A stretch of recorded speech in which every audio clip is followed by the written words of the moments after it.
दरवाजे पर पहुंचे हैं। भगवान कृष्ण को जिस समय देखा, जाकर पूछने लगे हैं, कहिए महाराज आज आपने कैसा कष्ट किया है। भगवान कृष्ण महात्मा के भेष में कहने लगे, ओरे राजा मोरध्वज, तो सोदानी धूप और धर्म को रूप और नहीं कोई, तेरी सौ कोसन धूप रे उड़ रही है फसल।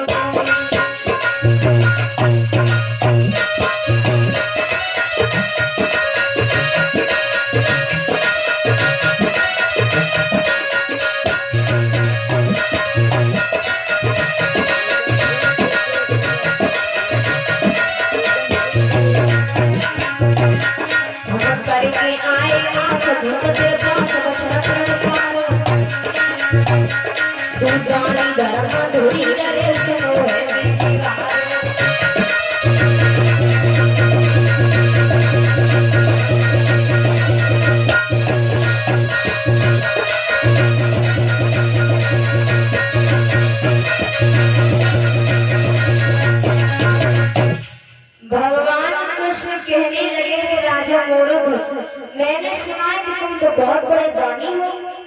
राजा मोरध्वज कहने लगे, स्वामी जी वैसे इतना बड़ा दानी तो नहीं हो, लेकिन बात एक है, तुम जो मांगोगे मैं आपको वही दूंगा।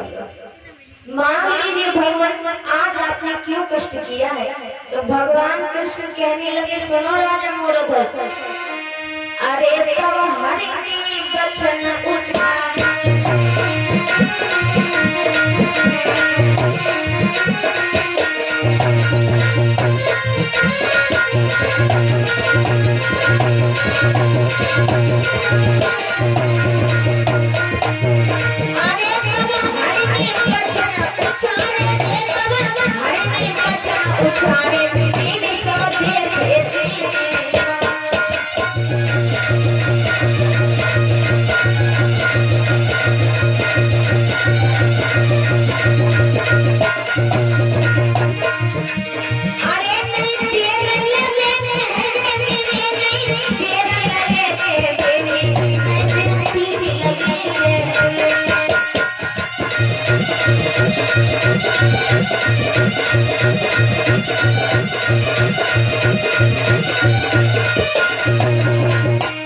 भगवान कृष्ण कहने लगे, राजा मोरध्वज आप तिरवाचा भर दीजिए कि हम जो मांगेंगे आप वही दे दोगे।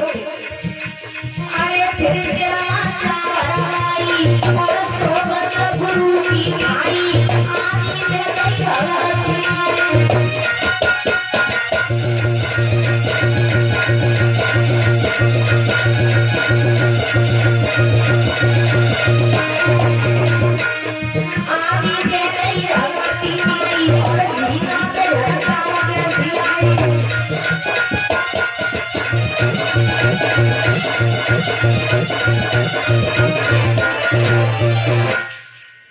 मान लीजिए भगवान, आप जो मांगोगे मैं वही दे दूंगा। आज तिरवाचा भर दी है राजा मोरध्वज ने, महाराज आप जो मांगोगे हम वही दे देंगे। भगवान कृष्ण कहने लगे, राजा मोरध्वज ये बताइए कि आप घर में कितने प्राणी हो। राजा मोरध्वज कहने लगा, स्वामी जी मैं हूँ और मेरी प्राण प्यारी है जिसका नाम है विचित्रा, और मेरे एक लाला है जिसकी उम्र 5 वर्ष की है जिसका नाम रतन कुमार है। भगवान कृष्ण कहने लगे, सुनो राजा मोरध्वज, सोने राजा सुज्ञान दे जो दान हाथ लेगी आरो, और अपने बेटा को फाड़ी रे सिर की आगे।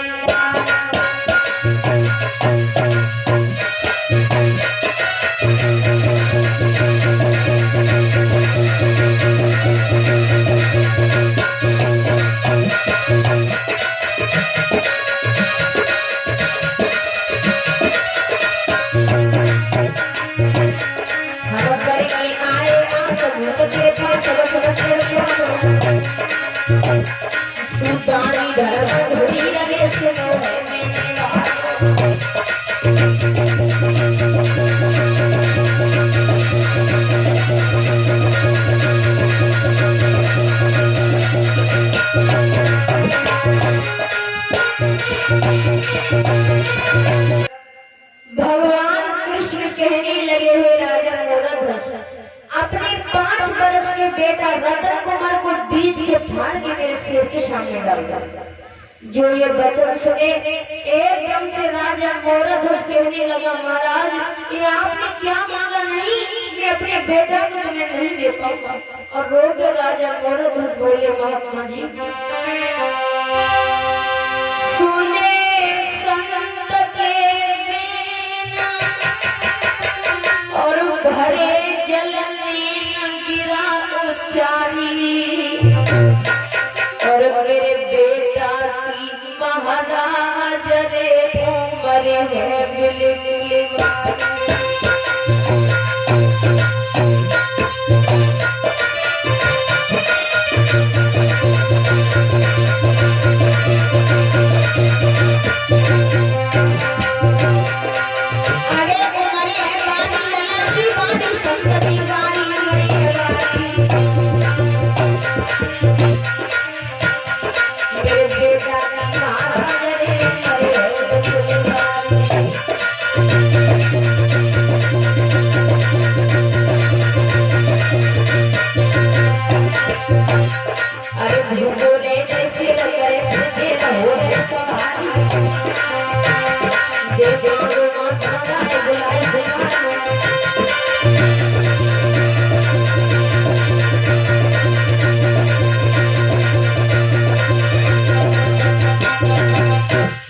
राजा मोरध्वज कहने लगे, स्वामी जी मैं आपके शेर के लिए और भी मांस मंगा सकता हूँ।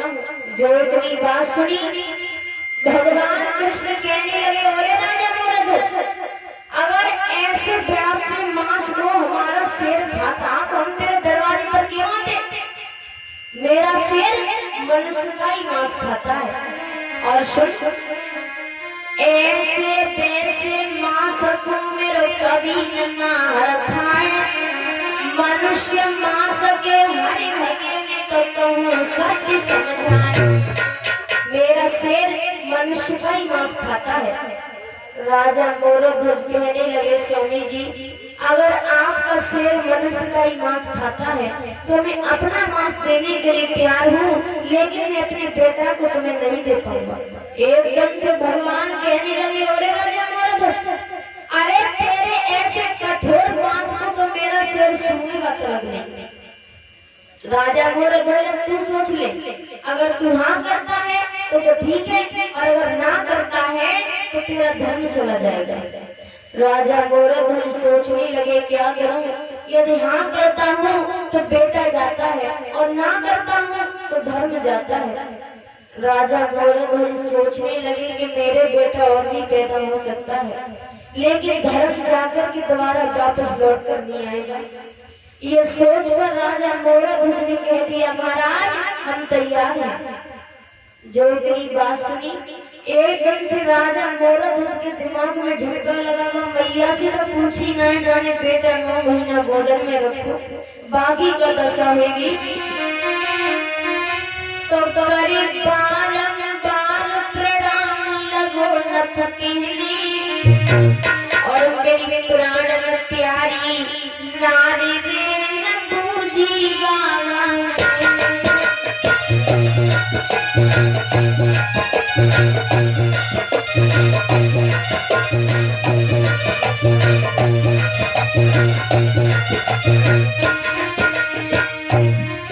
अरे पूजी बाबा पूजी बाबा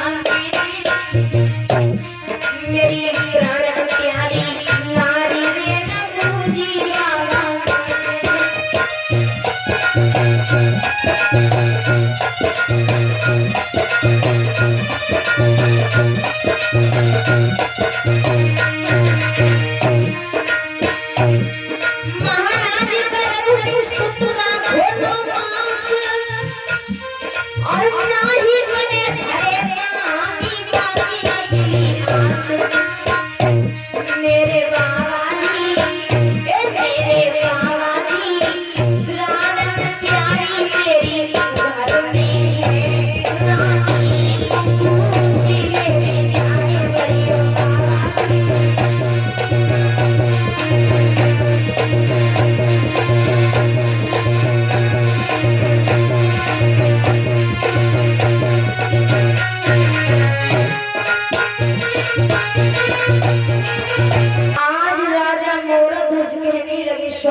विचित्रा को पूछ ले। एकदम से भगवान कृष्ण कहने लगे, अरे मूर्ख राजा, अरे ऐसी मैया कौन होगी कठोर जो कहने लगी मैं अपने बेटा को बीच से फाड़ने के लिए तैयार हूँ, मना कर दे, मेरी औरत कभी नहीं कह सकती। राजा मौरध्वज कहने लगे, स्वामी जी हमारी औरत उन औरतों में से नहीं है। कैसी है सुनो। पतिव्रता शील स्वभाव धर्म को जाने।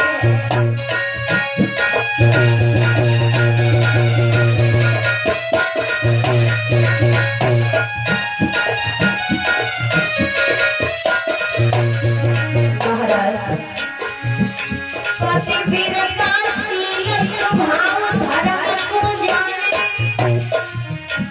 आज्ञा हो मेरी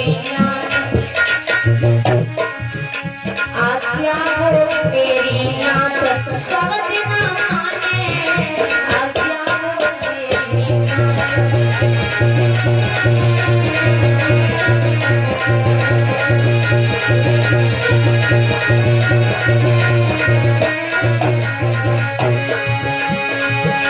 महाराज पूछना रानी को अधिकार। अरे नाही करे भरे नहीं करे भरे कहानी कोई पता नहीं सरकार।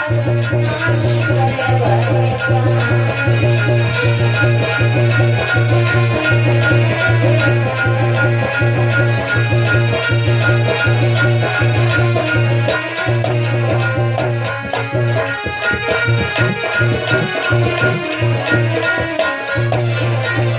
महाराज मेरी औरत पतिव्रता है, वो मेरे आदेश का पालन करती है।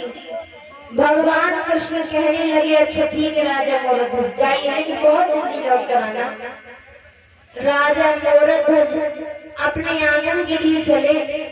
प्राण प्यारी विचित्रा ने जैसे अपने महाराज को आता हुआ देखा, आवत बलन निहारी और उठी जब नारी ही मगाओ। और गए हाथ बलम को ले गई रे आंगन में तुरंत बिठा।